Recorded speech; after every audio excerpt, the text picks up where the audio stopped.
Alright, welcome to this channel, and it's free to subscribe. I have lots of DoorDash vlogs for you. I'm a very experienced DoorDasher.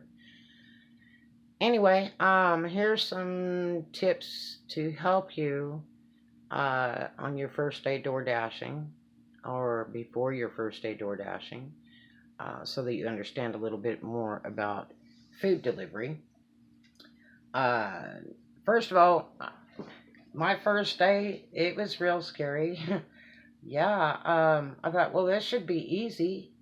Um, and I had to wait forever for my DoorDash bag, but I could have dashed before that. And I thought, well, gee, this probably wouldn't be a good thing. If I'd have known, I could have bought some relatively cheap bags and went ahead and started dashing, because they will send you orders without having to use a red card. And if I'd have known, I could have ordered a red card for free on the DoorDash website, that's for DoorDash gear, and been shipped it in only a few days, because it takes weeks to get the DoorDash kit if you're doing it in an area that doesn't have a DoorDash office. There are not DoorDash offices in every area. A lot of these YouTubers go, well, you go to this meeting and all this. No, you don't. I know you don't get free shirts and all this stuff when you have an area that does not have an office. After so many deliveries, you get rewards. I've got banquet bags and real expensive DoorDash bags, which you no longer sell on the website, free, because I was accepted to the banquet delivering service because I had a van and an SUV, and that's a requirement of banquet service. But anyway, let me help you out. Okay, first of all, uh, you know, as soon as they give you authorization and do your background check and all that, uh, you clear when they send you the message. They'll send you several messages, so watch your email. Watch your app every day, because it's going to change every day. Things will load to it. The zip code you entered is your starting point. So make sure you enter the right zip code for the area you're in. And it's probably a good idea to get a P.O. box in that particular area that you want to work. And that makes it really handy. Yes, you can work all over the states with DoorDash. All you have to do is call them. It's easier to call them than to text them or send them a support ticket, because if you call them, it can take up to 20 minutes, and they'll get your area changed. If you know that you're going to Texas to go see your auntie for a week, I would go ahead and call it in and say, go ahead and change me over to this zip code. And then, they'll set you up so that all the areas will light up around there, and it could be 3 states around. They give you a pretty wide range. So that way you can work on the way down. Anyway, here it is. Okay, so the first thing you're going to do is you're going to go to the restaurant, and you get your order. Accept all your orders, as long as they're within reason. Say you have a 14-mile away orders. When I do Pensacola, Florida, a lot of the orders are really far away. You have to drive to the restaurant, and then you have to drive to the customer and all that. And then the hotspot. Forget the hotspot. You need to create your own hotspot, and you'll know how to do that in time. You'll know the best restaurants. You know the ones that serve you the best. They're the quickest.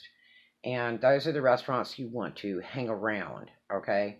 And you can ask them, do you get a lot of DoorDash orders? I don't wear any DoorDash gear, because a lot of the restaurants don't like DoorDash or Grubhub or whatever, and I would just rather look more like a customer, so that, I don't get a hard time from these beginning workers that are rude. The restaurant loves the business. The whole idea is selling product. So, you shouldn't have them treating you like dirt because, they don't like it.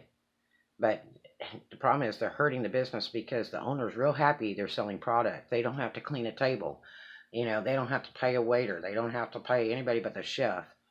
and the girl at the front end to do it. And I tip them a lot of times out of my own pocket when they give me really great service or extra sauces for my customer or something really cool, you know.